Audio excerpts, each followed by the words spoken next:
Hey guys, it is Garrett Stewart with Keller Williams Group 1 here in Reno, Nevada. It is that time of the month where we're going to take a look at the numbers in the real estate market for the Reno-Sparks area of October.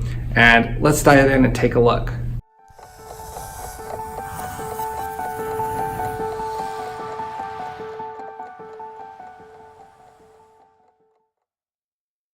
As always, we're going to jump right into home prices and see what happened for pricing.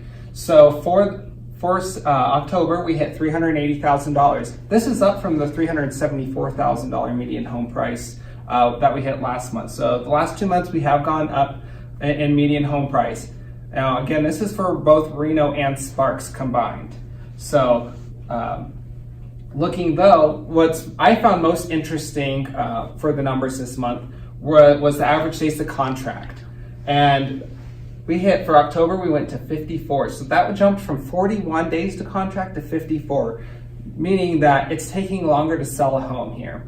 So, part of it is we're going into the winter months, but is the market slowing down? We're gonna have to wait and see what happens. But right now, that was a big jump compared to, as we were last October, we went from 48 to 48. So it stayed the same. So that's one way to always look at the market to see if it's seasonality, is look at the previous year. And since the previous year didn't really change, it might be a shift in the market.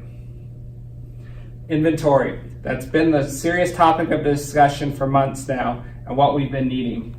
So again, this is for a couple of years. And for October, we did go a little bit down in inventory. The previous month, we did go up, and that was much needed inventory. Unfortunately, we did go down a little bit for October, but you can see follow the black line here, and we stayed about the same for sales. So it wasn't a significant change in sale amount, but the inventory did go down. So what that means is there was less homes coming on the market. And how that changes our month supply of inventory, as you know, we're shooting for that 6 months to create a balanced market. And so it's not seller, not buyer. Right now, we're still in what's considered a seller's market. We went down from 3.2 to 2.9 months. So sales. Let's take a look at our Sparks home prices to see what happened. So for Sparks, it went up to 352,000, almost 353,000. Units sold went down. Price per square foot went up almost 4.5%, but new listings went down 5%, and the average days to contract went up over 22% to 46 days to contract, and of course the inventory went down. Now compare that to Reno, and what was really interesting is the units sold did go up, but the price per square foot went down, and of course the median home price went up, and we're back over 400,000 for Reno.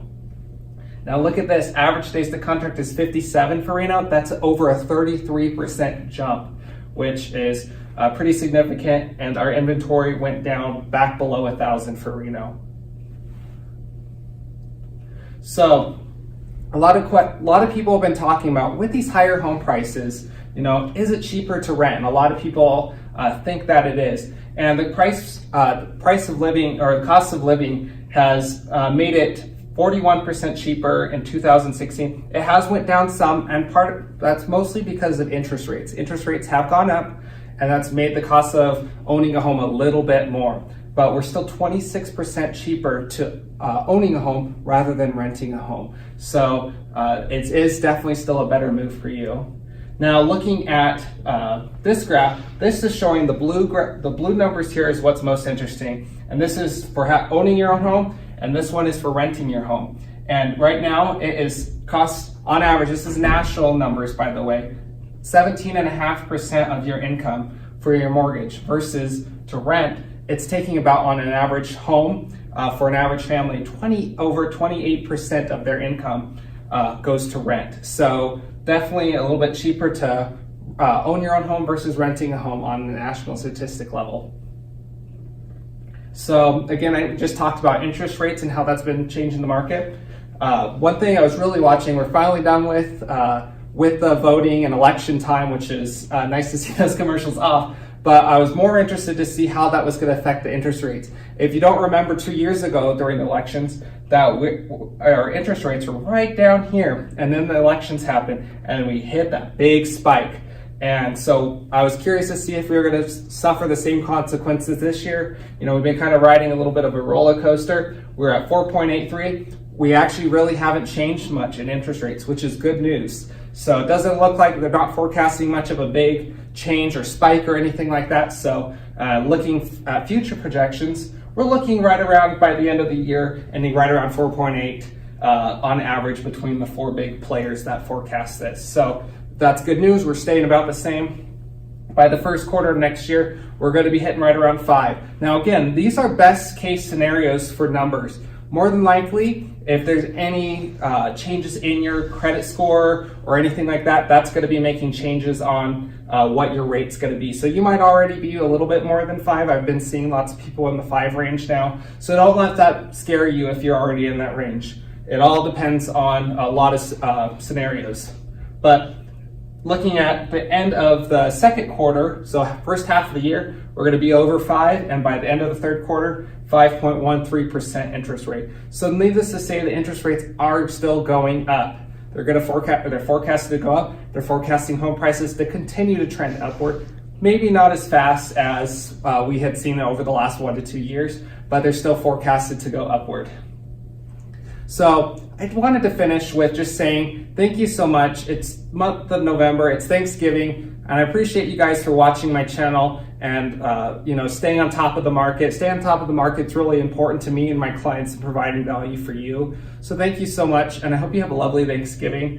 And of course, I'm always thankful for your referrals too. So if you know someone looking to move to the Northern Nevada area, have them give me a call, reach out, text, phone call or email. You can just comment in the section below. I'm very easy to get a hold of, and I'd love to talk to them. So thank you guys so much for watching. I'm Garrett Stewart with this month's market report. Have a good day. Thanks so much for watching. I'd love to help you sell or buy a home. Should you have any questions about selling your home, click right here. This button down here will get many of your questions answered about the buying process. Be sure to follow me on social media, the links below, and be sure to hit the subscribe button to stay informed of the Northern Nevada real estate market. Thanks again, and I look forward to working with you.